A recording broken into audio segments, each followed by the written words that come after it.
সুপ্রিয় দর্শক শ্রোতা মণ্ডলী, আপনাদেরকে আমন্ত্রণ জানাচ্ছি দৈনিক পত্রপত্রিকার প্রত্যেক আয়োজন এহসান অ্যান্ড অ্যাসোসিয়েট ল ফার্মের সৌজন্যে বাংলাদেশের খবর শীর্ষ 10 সংবাদ।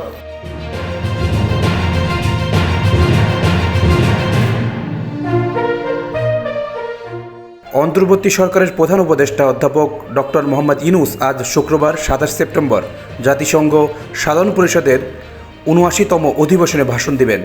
বাংলাদেশ সময় রাত ৮টা থেকে ৯:৩০টার মধ্যে এই ভাষণ দেবেন তিনি।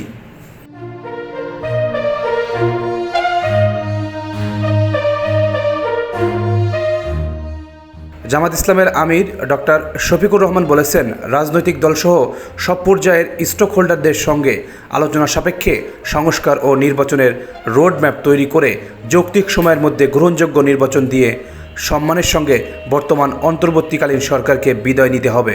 কেননা বছরের পর বছর দেরি করলে আগাছা জন্ম নিতে পারে, বিশৃঙ্খলা সৃষ্টি হতে পারে, তৃতীয় শক্তির উদ্ভব হতে পারে।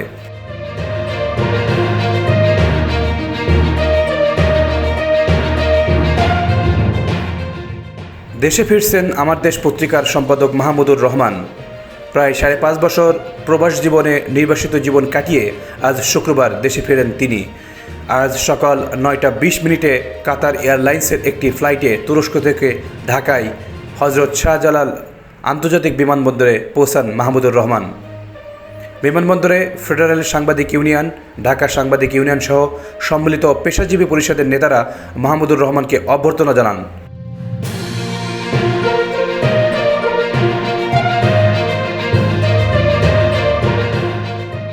মহাখালীতে বিশ্ব ফার্মাসিস্ট দিবস উপলক্ষে আয়োজিত অনুষ্ঠানে বিএনপির স্থায়ী কমিটির সদস্য ডাক্তার AZM জাহিদ হোসেন বলেন, জনগণের কাঙ্ক্ষিত প্রত্যাশা পূরণে নির্বাচিত সরকার পর্যন্ত অপেক্ষা করার প্রয়োজন নেই।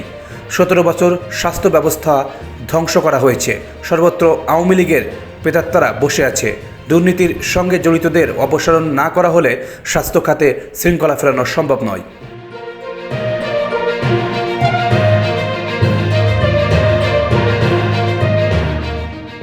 জাতিসংঘ শিক্ষা, বিজ্ঞান ও সংস্কৃতি সংস্থা ইউনেস্কোর বিশ্ব ঐতিহ্যবাহী স্থানের তালিকায় মুন্সিগঞ্জের ইদ্রাকপুর কেল্লা সহ দেশের আরও নানা প্রত্নতত্ত্ব নিদর্শন অন্তর্ভুক্তির চেষ্টা চলছে বলে জানিয়েছেন অন্তর্বর্তীকালীন সরকারের আইন ও প্রবাসী কল্যাণ এবং সংস্কৃতি বিষয়ক মন্ত্রণালয়ের উপদেষ্টা ডক্টর আসিফ নজরুল শুক্রবার সকাল 10:30টার দিকে মুন্সিগঞ্জ শহরের কোর্টগাঁও এলাকায় ইদ্রাকপুর কেল্লা পরিদর্শনে এসে তিনি কথা জানান।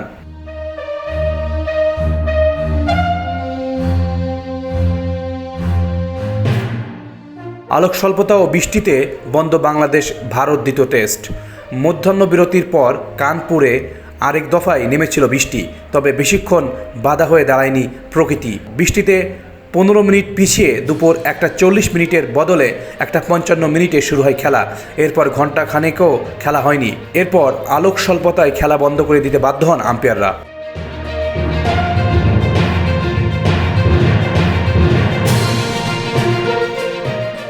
কমেনি ডিম, পেঁয়াজ, আলুর দাম, মুরগির বাজার আগুন। বাজারে খুচরায় একটি ফার্মের মুরগির ডিমের দাম 14 টাকা। পাড়া মহল্লার দোকানে একটি ডিম 15 টাকায় বিক্রি হচ্ছে, ডজন বিক্রি হচ্ছে 170 টাকায়। নিত্য পণ্যের দাম বাড়ছেই, ফলে স্বস্তি ফিরে আসেনি স্বল্প আয়ের মানুষের জীবনে। ডিম, আলু, পেঁয়াজ সহ অতি প্রয়োজনীয় জিনিসই এখন বছরের অন্য সময়ের চেয়ে বেশ চড়া।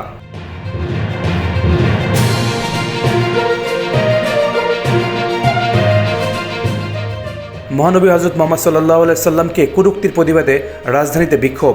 বিশ্বনবী হজরত মোহাম্মদ সাল্লাল্লাহু আলাইহি সাল্লামকে নিয়ে ভারতীয় পুরোহিতদের কটূক্তি ও ধর্মীয় অনুভূতিতে আঘাত এবং তাতে বিজিবি নেতাদের সমর্থনের প্রতিবাদে রাজধানীতে বিক্ষোভ মিছিল ও সমাবেশ করেছে বৈষম্য বিরোধী কওমি ছাত্র ঐক্য পরিষদ ও বাংলাদেশ খেলাফত মজলিস।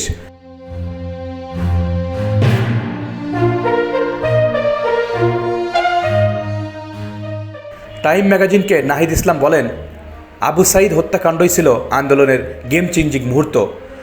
আবু সাঈদ হত্যাকাণ্ড আন্দোলনের জন্য গেম চেঞ্জিং মুহূর্তে পরিণত হয়েছিল বলে মন্তব্য করেছেন অন্তর্বর্তীকালীন সরকারের ডাক, টেলিযোগাযোগ ও তথ্য প্রযুক্তি মন্ত্রণালয় এবং তথ্য সম্প্রচার মন্ত্রণালয়ের উপদেষ্টা নাহিদ ইসলাম।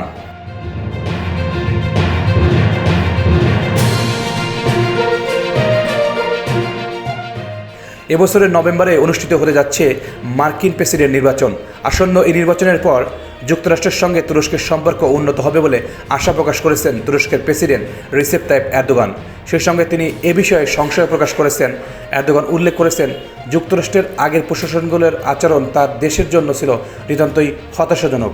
তুর্কি প্রেসিডেন্ট আশা প্রকাশ করে বলেন, আমার আশা নতুন নেতৃত্বে আগের প্রশাসনের চেয়েও খারাপ হবে না।